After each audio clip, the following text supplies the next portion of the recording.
half a day. Good morning, everyone. Good morning. Good morning. I want to welcome everyone here, not only our stakeholders and members of families and our youth here from Guam, but also all those that are visiting from our neighboring islands through the Pacific. I want to thank all the organizers here too. That was a skit that I'm glad that I was actually late. And if you look at the program, I was supposed to speak first, and then the skit. Sometimes divine providence works. Amen. And I'll tell you why it was important for me to witness this, this very powerful skit by our youth.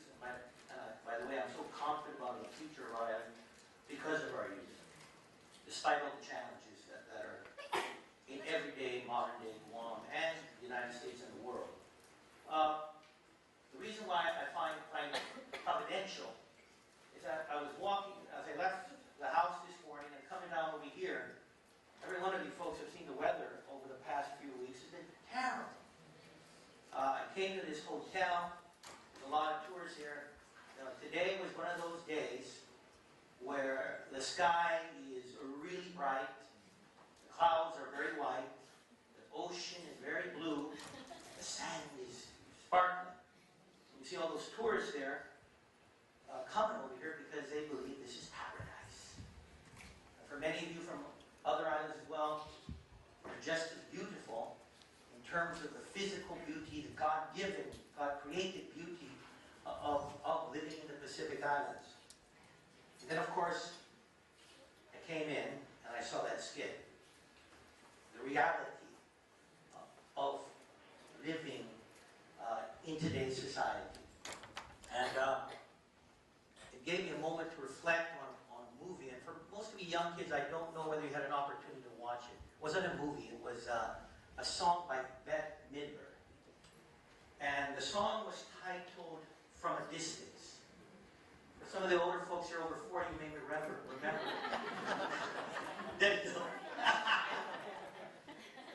And I remember that because the world had not been, at least the United States, had not been in war since the Vietnam War. And there have been years of peace. But at the time Bette Midler wrote that song, the ominous clouds of war were all around. At the time, again, it was the advent of the first Desert Storm operation, the first Middle Eastern war. And there were about 500,000 U.S. soldiers that had been mobilized and were ready to take back Iraq. And Bette Midler wrote the song, From a Distance. For some of you young people, have you heard the song From a Distance? Yes. It's a beautiful song.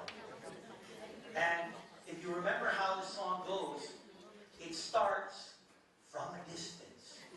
And how beautiful the globe is. If you were someone living in Mars or the moon, and you would look at the globe and the colors and the radiance of the earth, from a distance it's so beautiful.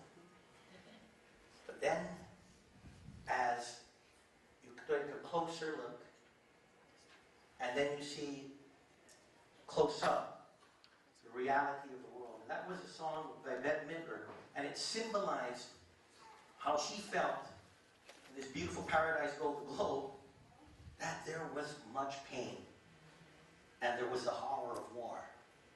And I must bring that up to you folks, because in a nutshell, this short trip from my house to over here, looking at the beauty of this island, but also understanding the impacts of many issues here, that song has resonated deeply in my soul.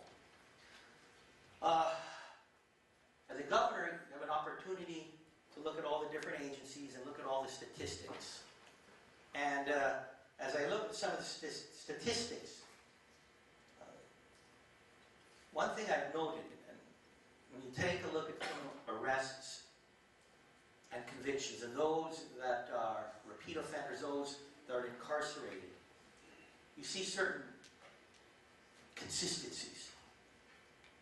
Some of those consistencies deal with many of them not having a high school diploma. another consistency, somewhere connected to that, is substance abuse. Whether it's alcohol, crystal methamphetamine, or any other type of drug, there's a connection. And it usually starts out at a fairly young age. There's also a connection. There's issues of dysfunctional family units. This conference, and why it's so important, GOPEACE, I think the importance is for us coming together is looking at these issues, starting with our very young. And by the way, it's not just those that are criminal activity that deal with many issues. It's, talk about timing as well. One actor I really enjoyed so much. I mean, I started out watching this guy, Non-Communicable, when I was in high school. I think he's one of the greatest comedic as well as drama actors. A man that always put so much laughter after it. Made everyone at peace. He took his life yesterday, a man named Robin Williams. And that exterior shell, kind of like from a distance. From that exterior shell, the man was all joy. He was brilliance. And he exuded so much joy to everyone around him. But internally, he was fighting a battle. He was fighting a battle of depression and substance abuse. You know a little bit of the story of Robin. He had gone sober, and he had not. Gone sober, then he had not. And he had just gone through another round of having to go back into substance rehabilitation. It happens to everyone. Young and old, rich or poor, white or black or Pacific Islanders. I think the message here too, for all of us, as we work collaboratively, any society, you can look at it from the whole of the global community, but it always starts at that basic unit. The individual. The individual. And that individual's awareness of themselves and where they stand within themselves and their belief in themselves. And then it grows from there. The individual with the family unit. The family unit is the core unit of a village, of an island, territory, or state, a nation, or the world. We focus on the individual and the family unit. And if we can find solutions to the issues and address those issues of the individual and the family unit, a healthy individual, physically and mentally, a healthy family, physically and psychologically and mentally, that will build a stronger and healthy village, island, nation, and world. But it all starts with activities such as this. By the way, what a stunning photo. This looks like a sunset. So I look very forward to, again, what will come out of this event. It's a beginning. It's the morning. And I know as a result of all the hard work and efforts of all those organized, and most importantly, you that are the ones that will set direction for your communities, Guam and the surrounding islands. I do believe with more activities such as this, a focus in our individuals, our youth, our families, that when it comes to that sunset, we're going to have a beautiful sunset and a beautiful future. So on behalf of our administration, people in Guam, God bless you. Congratulations to all of you. And let's have a very successful program.